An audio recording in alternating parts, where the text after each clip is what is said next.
입장 제가 오늘 한마디 한마디 하고 말씀해 주시고 한 말씀씩. 네, 아, 예. 한 말씀씩. 예, 거기 서서 해주시면. 바로 말씀드릴까요?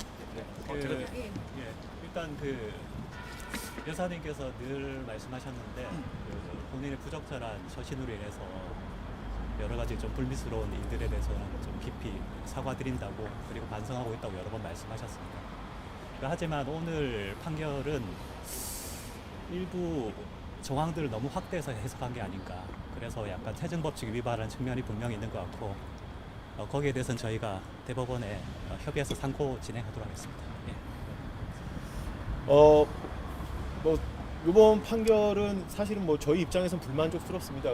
그러나 지금 법치주의와 민주주의의 나라인 대한민국에서는 뭐 법원의 판결은 존중해야 된다고 생각합니다. 저희는 권력이 있는 자나 권력을 잃은 자나 모두 동일하게 법이 적용되어야 되고 사법제도도 동일하게 적용되어야 됩니다. 비정상적인 방법으로 판결을 뒤집을 수도 없고 그런 시도도 해서는 안 될 것이라고 생각합니다.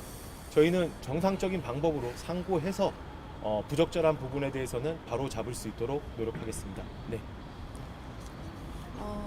일단은 건진 사건 같은 경우에는 기록을 분석을 해보면 사실 증거할 것이 없습니다. 그렇기 때문에 그런 증거가 없다는 점을 확대를 해가지고 포괄해서 하나의 알선수재로 인정한 점에 대해서는 상고를 해서 저희도 법적인 범위 내에서 최선을 다해서 다투도록 하겠습니다. 예. 네, 이상입니다. 혹시 그 선고 직후에 뭐 김건희 씨가 남기신 말씀이나 뭐 따로 없었어요? 저희가 내일 접견 들어가서 또 그렇게 상의 드리기로 했습니다.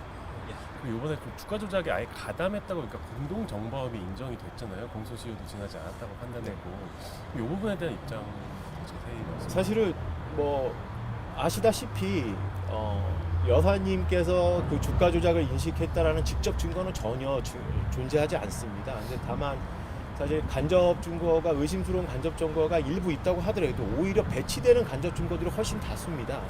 그런데 일부 정황만을 근거로 해갖고 이게 공동 정범을 인정한 것은 좀 문제가 있다고 보고요.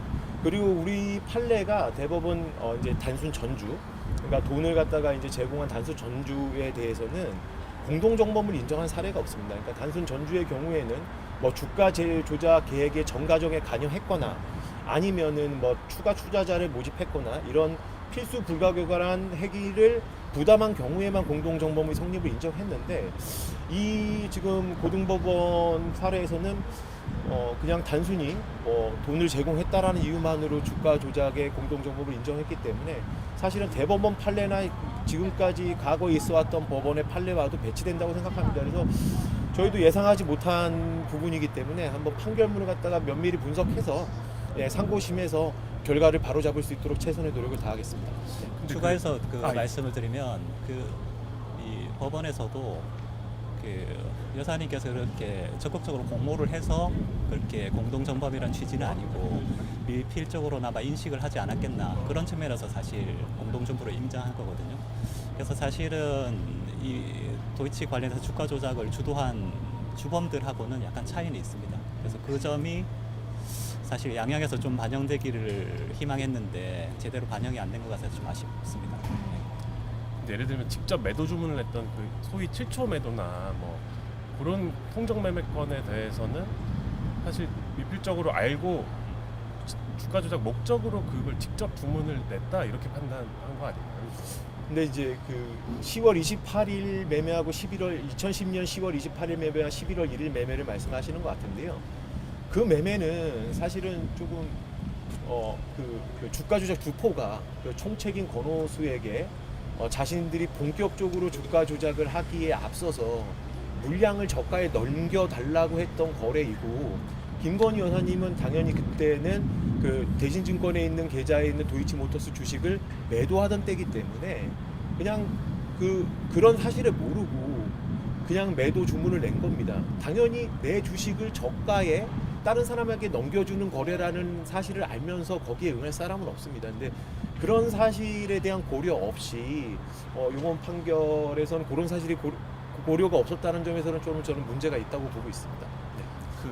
요번 판결대로라면 사실 대선 과정에서부터 뭐 일종의 거짓말을 했다는 셈이 되는 건데 그 주가 조작을 몰랐다는 입장은 계속해서 유지를 하시는 거죠. 네, 뭐 근데 이제 사실 저희가 이거 알으셔야 될 게 이 주가 조작 사건이 그러니까 지금 고등법원에서도 인정된 주가 조작 사건의 기간은 2010년 10월 21일부터 2011년 1월 13일까지예요.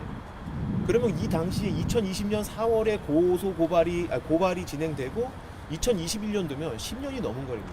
기자님 혹시 10년 전에 주식 매매한 거 어떻게 하셨는지 기억나세요? 10년 전에 당연히 기억이 안 나는 게 당연한 겁니다. 근데 그런 정황을 갖다가 유죄의 근거로 삼았다라는 거는 불합리합니다. 그러니까 제가 국민들 누구도 10년 전에 저도 거래를 했던 거 종목 기억 안 나고 어떻게 거래했는지 기억 안 납니다. 그건 너무나 당연한 건데 그거를 유죄의 이유로 판결 설시를 했다는 거는 저희 입장에서 물론 법원의 판결은 존중하지만 그걸 유죄의 근거로 삼았다는 거는 저희 입장에서 납득하지 못합니다. 네. 중요한 거는 기능적 행위 지배에 대한 증거가 없습니다. 예, 도이치 같은 경우에는. 그래서 사실은 판결 자체가 여러 가지 좀 아쉬움이 많은 판결인 건 분명한데 예, 그 부분에 대해서는 사실 저희는 협의해서 상고를 진행할 계획이지만 여사님께서는 항상 말씀드리지만 원칙적인 입장은 이제 어쨌든 이런 부적절한 처신 때문에 사태가 여기까지 오게 된 점에 대해서는 깊이 반성하고 이제 국민 여러분께 사죄드린다. 그 점은 다시 한번 밝혀드리겠습니다. 그 검찰에서는 예전에 불기소할 때 보면은 주식을 잘 모르는 일반 투자자다 이렇게 설명하기도 했었는데 오늘은 좀 판단이 달랐었잖아요. 이 부분에 대한 입장도 좀 있으시네요. 그 주식을 모르는 그러니까 오늘 판결도 뭐 전문적인 지식이 있는 투자자라는 입장은 아닙니다. 그냥 일반적으로 주식을 거래를 할 수 있는 일반 투자자 정도의 지식 수준은 있다라는 입장인 거고 그런데 이제 뭐 주식 그러니까 일반 투자자 정도의 입장에서 이런 정황을 근거로 해서 주가 조작을 인식했냐라고 판단을 낸다면 저는 주가 조작을 인식하지 못했다고 보는 것이 정확하다고 봅니다. 사실 이 판결이 이제 1심이랑 2심이랑 달라졌지 않습니까? 사실은 이런 사안은 사실 여러 가지 정황이 있어요. 이제 이쪽에 유리한 정황, 저쪽에 유리한 정황이 있는데 저희가 볼 때는 이제 이번 고등 판결은 특정 정황, 그러니까 공모했다는 거를 입증하는데 유리한 정황들만 너무 확대해서 해석을 한 게 아닌가.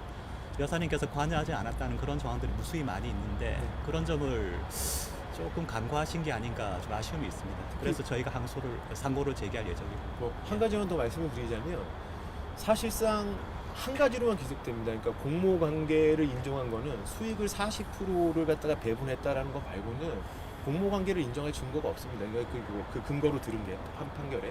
근데 다만 그 40%를 그 블랙홀과의 매매를 전체적으로 보면 수익 배분을 40% 하긴 했지만 보통은 블록딜 수수료 같은 경우는 0.5%에서 1%를 지급하는데 여사님은 12%를 지급했습니다. 그리고 통상적으로 장내 매매에 대한 수수료는 지급하는 경우를 본 적이 있으신가요? 아무도 없을 겁니다. HTS로 그냥 매매 주문 넣어주고 15%를 받았습니다. 이런 정황은 사실은 이 블랙펄과의 전체적인 거래 내용을 보면 그 여사님 입장에서는 주가 조작을 인지하지 못했고 주가 조작에 이용된 측면이 있다고 보는 것이 훨씬 더 사실관계에 부합한다고 생각합니다. 네, 이 정도 하겠습니다. 네, 감사합니다.